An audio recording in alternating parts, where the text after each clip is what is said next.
मारे लगी आटा तुरंत रोटी पर ठड़का चूल्हे के राखो ना आटा में से दनादन शुरू है काम। सब बुद्धि नष्ट भ्रष्ट हो जाती है। बात सही है बाबा। जैसा खाएंगे अन्न वैसा बनेगा मन। अगर हमने दूषित भोजन किया है तो हमारी बुद्धि और मन ठीक नहीं रहेगा। हम कभी अच्छा काम कर ही नहीं सकते हैं, उस तरफ हमारी सोच ही नहीं जाएगी। अगर दूषित भोजन है तो फिर हम कुछ अच्छा नहीं कर सकते। इसलिए शुद्धता का ध्यान रखना बहुत जरूरी है। वो पंडित जी गंदे संदे रहते थे, पत्नी भी ऐसे पड़ी रहती थी, खाना पीना बना लिया, तवा कहीं चिमटा कहीं पड़ा हुआ है। इसी प्रकार से बहुत दुखमय जीवन व्यतीत हो रहा है। तो भगवान ने मन में विचार किया कि इनके लिए कुछ बताएं। बड़े सौभाग्य से मनुष्य का जीवन मिला है, कुछ करें अगर तो इनका जीवन परिवर्तन हो सकता है। तो भिक्षा मांगने जा रहे हैं, रास्ते में भगवान एक संत वेश में आ गए। बोले महाराज कहाँ जा रहे हो? बोले भिक्षा मांगने के लिए। बोले तुम्हारी कार्यशैली हमको ठीक नहीं लगती है, तुम्हारी नित्य क्रियाएं ठीक नहीं है। तप बल विप्र सदावरियारा।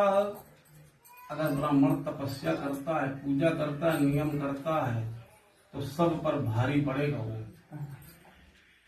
सब पर। लेकिन तुम्हारे अंदर तो ऐसा कुछ नहीं है, तुम तो बिल्कुल दरिद्री बने घूम रहे हो एकदम से।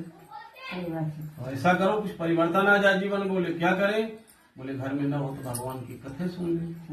बच्चा पढ़ता है तो एक अनेक से गिनती उसको बताई जाती है। सोचा कि अगर कथा सुनेगा तो इसके मन में कुछ न कुछ परिवर्तन जरूर आएगा। उसने कहा ये सब हम कुछ नहीं कर पाएंगे। जैसे कुछ लोगों का अच्छी बात बताओ तो कहा ये सब हमसे बुरी लगती है। जैसे शराबी का अगर मना करो कि शराब न पियो तो कहीं तुम कहाँ जानो। अच्छा जितना घर वाले विरोध करें लेकिन शाम के पौवा ठोक के आ जाए ना, स्वयं शांति से रहेंगे ना दूसरे को शांति से रहेंगे। बुद्धि में इतना विकार पैदा हो जाता है। हम ये कहते हैं कि शराब पीने वालों कान खोल के सुन लो कि तुम्हारे शराब पीने से तुमको लाभ क्या मिलता है। हमको ये बता दे कोई शराबी पीने वाला फायदा क्या मिलता है। कहीं थकाई उतर जाती है। थकाई तुम्हारे पी ले रहे ना। हाँ। ये सब जो चीजें बनाई गई ये सब थकान उतारने के लिए। अब सोच है दूध खाओ घी खाओ सबल बनो, थकान आएगी ही नहीं।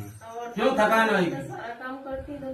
कहीं टेंशन तो मुक्ति हो। वो तो शरीर पुष्ट बनेगा। शराब पीने से क्या है? देखो शराब कितनी गंदी चीज हम बताते हैं आपको।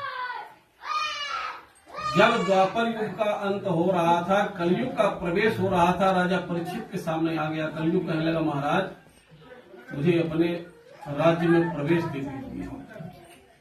परीक्षित ने कहा कि नहीं यहाँ से भाग जाओ।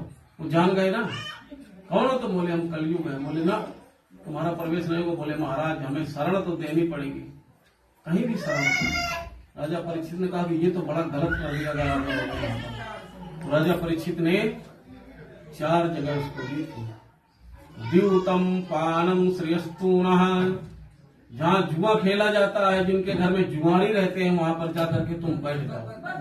कलयुग साक्षात उनके घर में बैठता है जहाँ पर जुआ खेला जाता है।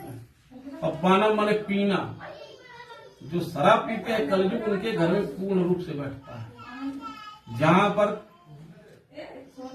लंपट पुरुष रहते हैं, चरित्रहीन महिला पुरुष रहते हैं, उनके घर में राजा परीक्षित ने कहा वहां भी स्थान बना लो। और जहाँ पशु पक्षियों की जीव जंतुओं की हिंसा होती है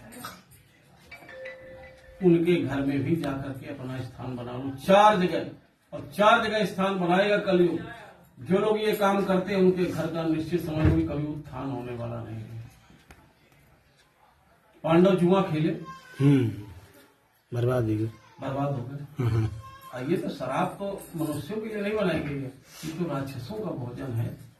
शराब और मांस मनुष्य के लिए तो कितना बढ़िया सब दूध दही घी काजू पिस्ता बादाम खाने के लिए तमाम तरह के व्यंजन बनाए गए हैं।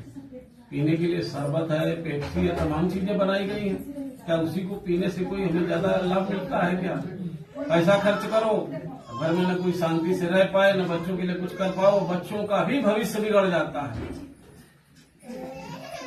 तो कलयुग ने कहा महाराज ये 4 जगह तो आपने ऐसी बता दी बहुत खराब है, लेकिन एक जगह हमको ठीक बता दी।